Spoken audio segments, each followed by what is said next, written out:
وہ وہاں جاتا ہے, وہاں سے فوراً پشاور ریفر کر لیتے ہیں. تو یہ چیزیں ختم ہونی چاہیے. کب تک ہم ڈیپینڈنٹ ہوں گے پشاور اور اسلام آباد پر؟ کوہاٹ میں عوام کو صحت کی سہولیات پہنچانے کے لیے سن 1950 میں 100 بستروں پر مشتمل بی کیٹیگری کا لیاقت میموریل ہسپتال بنایا گیا. لیکن وہ وقت ہے اور آج کا دن. اس ہسپتال کو اپ گریڈ کرنے کی کوشش نہیں کی گئی. دیواروں سے جھڑتا پلاسٹر, خطرناک دراڑیں کسی بھی وقت حادثے کا سبب بن سکتی ہیں. اس کے علاوہ غلاظت اور گندگی کا یہ حال ہے کہ مریض تو کیا, اس کے ساتھ آنے والے افراد بھی بیمار پڑ سکتے ہیں. فارمیسی سے دوا ملنا تو دور کی بات, لیب سے بنیادی ٹیسٹ کروانا بھی ناممکن ہے. دوسری جانب ہسپتال میں آئے لوگوں کا کہنا ہے کہ ہر قسم کی دوا اور ٹیسٹ باہر سے ہی کروائے جاتے ہیں. لیبارٹری ہے لیکن اس کے باوجود آپ کو کہتے ہیں کہ یہاں پہ مت کرواؤ, باہر جاؤ. باہر یہاں پہ الٹراساؤنڈ ہوتا ہے, کہتے ہیں یہاں پہ مت کرواؤ, باہر جاؤ. اس کے اپنے بندے یہاں پہ ہیں, آپ کو اپنے ہاتھ سے پکڑ کے لے کر جاتے ہیں. انتظامیہ نے اسپتال کی حالت بہتر کرنے کے بجائے سال 2003 میں اسے بچوں اور عورتوں کے علاج معالجے کے لیے مختص کر دیا. سال 2003 میں ہی ڈسٹرکٹ ہیڈ کوارٹر ہسپتال قائم کیا گیا, جہاں سارا زور شاید بلڈنگ کی خوبصورتی پر ہی دیا گیا.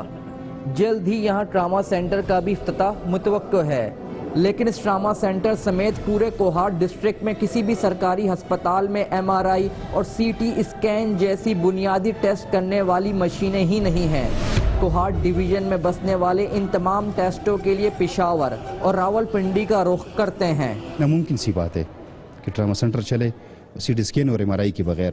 جب ایک پیشنٹ یہاں پر آئے گا زخمی حالت میں, ہیڈ انجری ہوگی اس کو, اور CT اسکین سے پتہ چلے گا کہ یار یہ کیسے کیا ہوا, کون سی آپریشن کرنا ہے, کہاں کا آپریشن کرنا ہے, تو وہ پشاور جائے گا CT اسکین کے لیے, پشاور سے واپس آئے گا.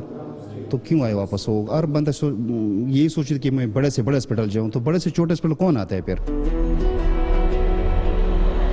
کوہاٹ شہر سے تقریباً 20 کلومیٹر کے فاصلے پر اس ضلع کی پسماندہ تحصیل لاچی واقع ہے.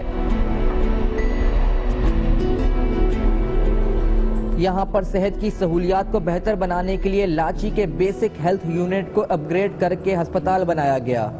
لیکن 3 سال سے زائد کا عرصہ گزر گیا. تحصیل لاچی کا یہ ہسپتال کروڑوں روپے کی تمام تر مشینری ہونے کے باوجود بند پڑا ہے. تھوڑی سی بخار بھی ہونا تو ہم مریض کو باہر کوہاٹ ڈسٹرکٹ پہ لے کے جاتے ہیں. ایسے مریض میں ہیں کہ ہمیں وہی راستے میں آدھے راستے میں وہ دم توڑ چکے ہیں. وہ تقریباً ہر چیز ادھر کمپلیٹ ہے, OT ہے, مشینری آئی ہوئی ہے. اگر یہ چیز سٹارٹ ہوئے تو ہمارے لیے فیوچر میں کم از کم ہم سے پہلے جو تکلیفی تھی وہ آنے والی نسلوں کے لیے کم از کم فیسلٹی بن جائے گی. ایک طرف PTI حکومت کی گڈ گورننس اور عوام کو صحت کی سہولیات پہنچانے کے دعوے, تو دوسری جانب جنوبی اضلاع کے اہم ترین ڈویژن کوہاٹ میں صحت کی یہ صورتحال صوبائی حکومت کی کارکردگی پر بڑا سوالیہ نشان ہے. کمرشل بریک اور اس کے بعد ذکر کریں گے. غیر معمولی بات ہے, پاکستان کے چاروں وزرائے اعلیٰ ہم پیالہ ہم نوالا ہیں, ایک دوسرے کے ساتھ گھلے ملے بیٹھے ہیں. یہ لیکن یہاں نہیں, بیجنگ میں, جہاں پر CPAC کے حوالے سے بہت اہم اور دلچسپ پیش رفت ہو رہی ہے. اس کا ذکر کرتے ہیں چھوٹے سے وقفے کے بعد. ہم رکھیں آپ کے کاروبار اور بڑی اچھی خوبصورت سی پیش رفت ہے اور چین کی حکومت اس کی روح رواں ہے. پاک چین اقتصادی راہداری منصوبے کے حوالے سے پاکستان کے صوبوں کے تحفظات یا جذبات ٹھنڈے ہو رہے ہیں اور اس کے لیے بیجنگ میں جمع ہیں وفاقی وزیر منصوبہ بندی جناب احسن اقبال اور ان کے ساتھ پاکستان کے چاروں صوبوں کے وزرائے اعلیٰ. گلگت بلچستان کے وزیر اعلیٰ بھی اس میں شامل ہیں, چین میں موجود ہے, جہاں وہ پاکستان اور چین حکام کے ساتھ مل کے جوائنٹ کوآپریشن کمیٹی کے اجلاس میں شریک ہے. اور جیسے کہ میں نے آپ سے کہا کہ اس حوالے سے تمام تحفظات دور کیے جا رہے ہیں, جذبات ٹھنڈے ہو رہے ہیں اور ایک غیر معمولی سین ہے جو دیکھنے میں آ رہا ہے. اور چین نے یہ کوشش کی ہے کہ پاک چین اقتصادی راہداری منصوبہ جو کہ پورے خطے کے لیے گیم چینجر ہے, پاکستان میں بھی اس حوالے سے ہم آہنگی برقرار رہے. اس پورے موضوع پر بات کرنے کے لیے براہ راست بیجنگ جائیں گے, جہاں پر موجود ہیں وزیر منصوبہ بندی جناب احسن اقبال. بہت بہت شکریہ احسن اقبال صاحب. فرمائیے گا کیا اہمیت ہے اس بات کی کہ چاروں وزیر اعلیٰ اور گلگت بلتستان کے وزیر اعلیٰ سب وفاقی حکومت مل کے بیجنگ میں موجود ہیں اس وقت؟ سی پیک کی چھٹی JCC کا اجلاس بیجنگ میں منعقد ہو رہا ہے. اس میں پاکستان کی طرف سے ایک اعلیٰ سطحی وفد شریک ہے اور وفاقی حکومت نے خاص طور پہ صوبوں کے وزراء اعلیٰ کو اس اجلاس میں شرکت کی دعوت دی ہے تاکہ ہم چین کے حکام کو یہ بتا سکیں کہ پاکستانی قوم، پاکستان کی وفاقی حکومت، پاکستان کی صوبائی حکومتیں، ہم سب سی پیک پر عمل درآمد کے لیے اور سی پیک کی کامیابی کے لیے پرجوش ہیں اور پوری قوم اس پر متفق ہے. ہمیں مومنٹم بنانے میں مدد ملے گی. وہاں پوری دنیا کو یہ پیغام بھی جائے گا کہ پاکستانی قوم اپنی سیاست سے بالاتر ہو کے اپنے داخلی اختلافات کو پس پوش ڈالتے ہوئے اس قومی منصوبے کی کامیابی کے لیے متحد ہے اور مکمل طور پہ یکجہتی کا مظاہرہ کرتی ہے. اچھا، کچھ برانڈ نیو منصوبے بھی شامل ہو رہے ہیں جس سے صوبوں کی جو خواہش تھی ان کے تحفظات دور کرنے کے لیے؟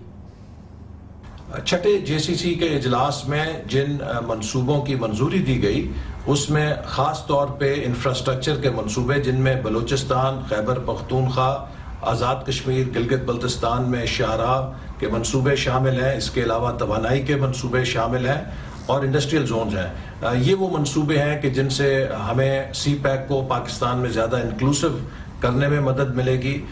سی پیک کے اثرات ملک کے تمام علاقوں اور صوبوں تک براہ راست پہنچیں گے جس سے اس کی اونرشپ قومی سطح پر مزید مستحکم اور مضبوط ہوگی. بہت بہت شکریہ. جناب احسن اقبال ہمارے ساتھ بیجنگ سے موجود تھے.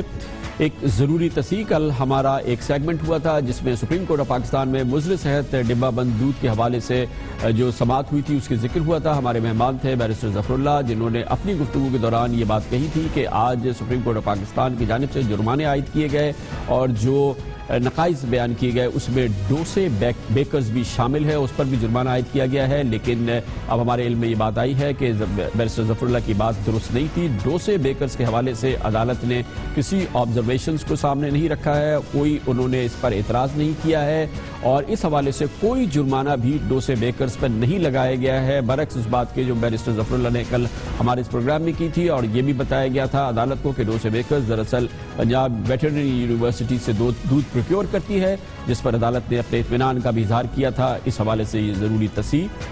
وقفہ، اس دوران آپ نیوز ہیڈ لائنز دیکھیں گے جس کے بعد ہماری آج کی اہم ترین خبریں جاری رہیں گی.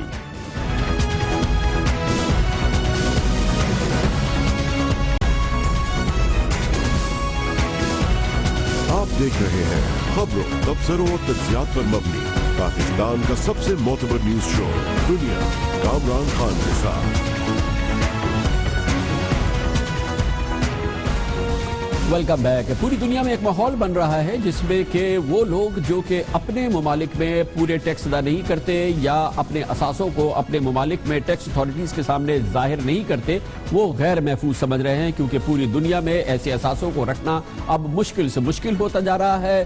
پاناما لیکس نے اس بات کی گواہی دی ہے، لیکن اس حوالے سے قوانین بن رہے ہیں، اب تمام ملک ایک دوسرے کے ساتھ جڑ رہے ہیں اور اس چیز کو ناممکن بنا رہے ہیں. اسی پوری صورتحال میں یہ بات پیدا ہو رہی ہے کہ وہ پاکستانی جن کے اثاثے پاکستان کے باہر ہے اور وہ پاکستان کی ٹیکس اتھارٹیز کو ڈکلیئر نہیں ہوئے ہیں، اب وہ غیر محفوظ پاکستانی شاید پاکستان آنا چاہے اگر ان کو اس سلسلے میں کوئی مراد مل سکے یا وہ باعزت طریقے سے اپنا سرمایہ، اپنا اثاثہ پاکستان واپس لا سکے. پاکستان میں حکام اس بات سے آگاہ ہیں اور وہ سمجھتے ہیں کہ یہ موقع ہے، گولڈن اپرچونٹی ہے. پاکستان اربوں ڈالر واپس منگا سکتا ہے، اپنے پاکستانیوں کے اثاثے واپس لا سکتا ہے، مگر یہ صرف اسی صورت میں ہو سکتا ہے جب پاکستان اس سلسلے میں کوئی ایمنسٹی کا اعلان کرے، کوئی ٹیکس ایمنسٹی دی جائے ان پاکستانیوں کو جن کے اثاثے بیرون ملک ہے، چاہے وہ پراپرٹیز کی شکل میں ہے یا کسی بھی کاروبار کی شکل میں ہے یا کیش ان کے پیسے وہاں موجود ہیں. تو اس پر اطلاعات کے مطابق کام ہو رہا ہے اور بہت سیریس کام ہو رہا ہے اور اس حوالے سے اطلاعات یہ ہے کہ حکومت ایک بڑی جامع ٹیکس ایمنسٹی لانے والی ہے.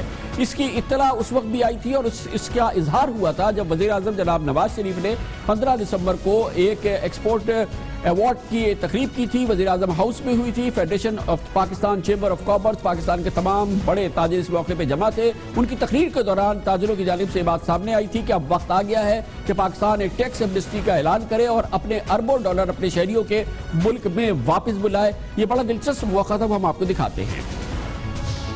ایمنسٹی اسکیم جو ہے جیسے میاں ادریس صاحب نے کہا ہے، ان کی بات اگر درست ہے ذرا مجھے پتہ لگنا چاہیے کہ کتنے لوگ اس کے حامی ہیں.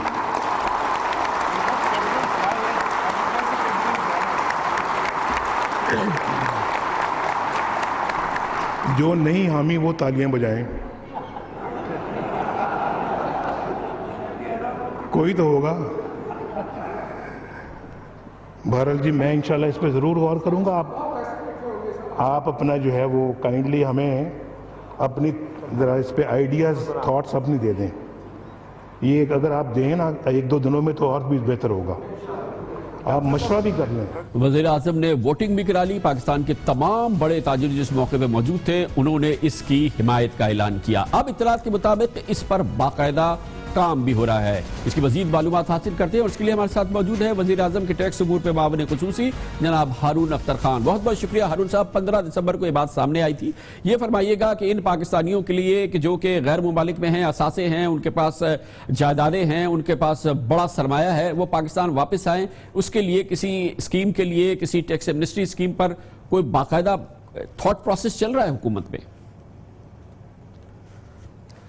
کامران خان صاحب, we are fully aware of whatever is happening around us, and we are also part of all these positive developments that are taking place. جو آپ کو معلوم ہے کہ OECD کی ملٹی لیٹرل کنونشن کے ہم سگنیٹری بن چکے ہیں اور انشاءاللہ 2018 تک ہم اس پہ ایکٹیولی ایکسچینج آف انفارمیشن میں بھی انوالو ہو جائیں گے, and by lateral treaty of Switzerland بھی انشاءاللہ اگلے سال تک افیکٹو ہو جائے گی. بٹ اس میں بہت زیادہ pressure from the business community for the last 5-6 months یہ حکومت کے اوپر ہر پلیٹ فارم پہ یہ آ رہا ہے کہ اس کو ایز این اپرچونٹی دیکھا جائے, اور اس سے نہ صرف ریونیو کلیکشن پہ جو لاسٹ ریونیو ہے اس کو دیکھا جائے, بلکہ اس کو یہ بھی دیکھا جائے کہ یہ پیسہ اگر ہمارے ملک میں آ جائے بجائے اس کے کسی اور کے ملک میں اس کو فائدہ ہو, ہمارے ملک کی اکانومی کو اس کو فائدہ ہونا چاہیے. یہ اپروچ لے کے بزنس کی چیمبرز اور فیڈریشن یہ سارے لوگ میرے پاس آئے, پھر اسحاق ڈار صاحب کے پاس بھی آئے, اور لیٹلی جو ایک بڑی ڈیولپمنٹ ہوئی کہ FPCCI کی ایکسپورٹ ٹرافی ایوارڈ کے دن جب میاں نواز شریف صاحب prime minister of Pakistan address کر رہے تھے تو ان کے ایڈریس کو روک کے تمام بزنس کمیونٹی نے یہ ڈیمانڈ کی ان سے کہ آپ ایک general Amnesty in the shape of incentivise taxation لے کے آئیں تاکہ یہ پیسہ واپس آئے.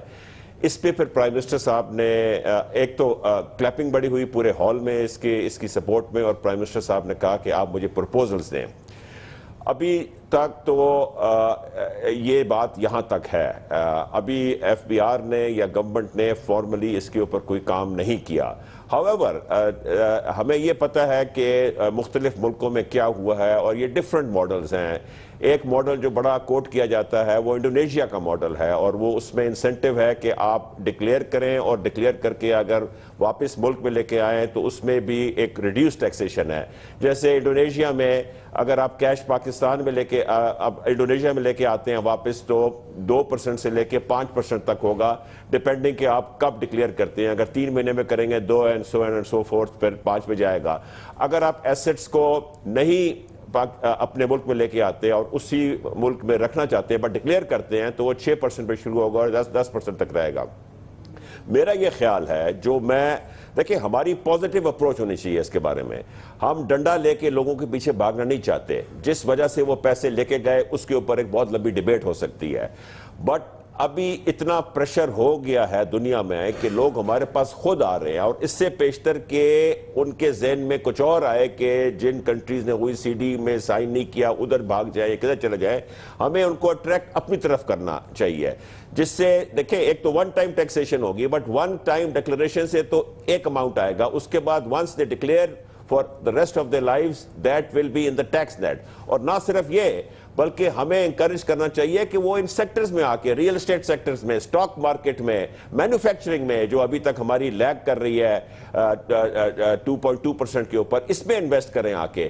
تو یہ سارا ایک ونڈو میرا خیال ہے کہ ایک پازیٹیو اپروچ میں ونڈو کھولنی چاہیے، اور یہ بزنس مین کی ڈیمانڈ ہے. ہارون صاحب ڈیمانڈ بھی ہے، آپ خود کہہ رہے ہیں گولڈن اپرچونٹی ہے، بات بھی ہو رہی ہے، پرائم منسٹر نے بھی کہا ہے. تو ویسے تو گورنمنٹ میں چیزیں چوٹی کی رفتار سے چلتی ہیں، یہ بھی اسی رفتار سے کام ہوگا؟ اس میں کچھ باقاعدہ فارملی اور ایکٹیولی کچھ کام ہوگا اس کو کوئی شیپ دینے کے لیے؟ کامران خان صاحب، جب یہ حکومت ایک فیصلہ کرتی ہے تو وہ بڑی تیزی سے ایکٹ کرتی ہے. آپ نے دیکھ لیا ریئل اسٹیٹ سیکٹر میں، آپ نے دیکھ لیا پھر ہم نے کچھ چیزیں جو نیگیٹو ہوئی اس کو ایڈجسٹ بھی کیا، آپ نے دیکھ لیا ٹریڈر میں. تو سوچ بچار اس لیے کرنی ضروری ہے کہ ہم نہیں چاہتے کہ اگر ہم ایسی کوئی سکیم لے کے بھی آئیں تو وہ کامیاب نہ ہو. اس میں بڑے بڑے کنسرنز ہیں، لیکن کیونکہ بزنس مین جب میرے پاس آتے ہیں وہ یہ بھی کہتے ہیں کہ جی انونیمٹی ہونی چاہیے، جیسے انڈیا نے کیا ہے کہ اگر آپ ڈسکلوجر کریں گے تو آپ کو کانسٹیٹیوشنل پروٹیکشن ہونی چاہیے کہ آپ کا نام جو ہے وہ انونیمس رہے گا، وہاں لیک نہیں کیا جائے گا کہیں بھی. یہی تمام ٹریٹیز کا پارٹ بھی ہے. OECD اور سوئس گورنمنٹ میں یہ سارا کچھ ہے. This is only exchange of information for tax purposes. So businessman چاہتا ہے کہ یہ نہ ہو کہ ایک دفعہ وہ ڈکلیئر کر لے اور بعد میں کوئی اور گورنمنٹ آ جائے اور کوئی ایجنسی ان پہ انویسٹیگیٹ شروع کر دے. جیسے کہ ہمارا protection of economic reforms act بڑا اچھا ایکٹ آیا 1992 میں، جس سے ساری آپ کی اکانومی جو ہے ریوائیو ہوئی اور اوپن ہوئی. اس کے اندر یہ تھا کہ جتنا ڈالر آپ لے کے آئیں گے پاکستان میں آپ کو کوئی سوال نہیں پوچھا جائے گا، اور اگر آپ انکیش کریں گے روپی میں تو اس کے اوپر کوئی ٹیکس نہیں دیا جائے گا. بعد میں مختلف ایجنسیز نے اپنے اپنے لاز کو انٹرپریٹ کر کے انویسٹیگیشن بھی شروع کر دی، سارا کچھ شروع کر دیا.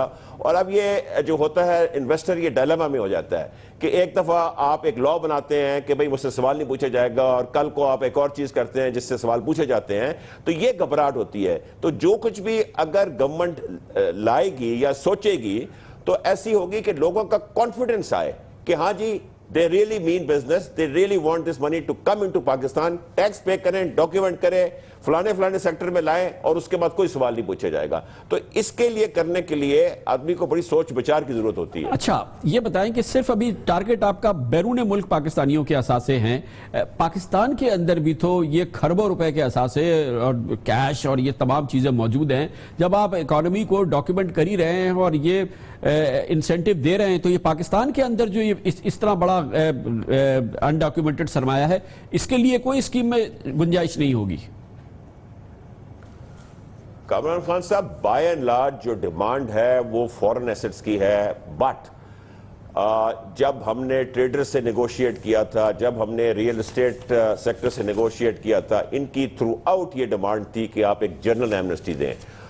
اور جو ابھی لیٹسٹ ڈیمانڈ پرائم منسٹر صاحب سے FPCCI کے فورم سے کی گئی ہے، اس میں لفظ جو استعمال کیا گیا ہے کہ وہ جنرل کا کیا گیا ہے، which means everything inside or outside Pakistan.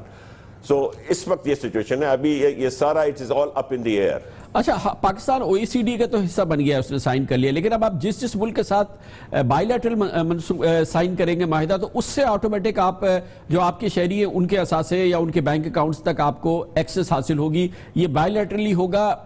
ابھی UAE کے ساتھ آپ سائن کرنے جا رہے ہیں یا اور کن ممالک کے ساتھ آپ کا یہ معاہدہ ہو گیا ہے؟ کامران خان صاحب، ساری سب بائی لیٹرلز کی جو اوور رائڈنگ چیز ہے، جو سب کچھ انکمپس کرتی ہے، that is the multilateral convention of supported by the OECD countries.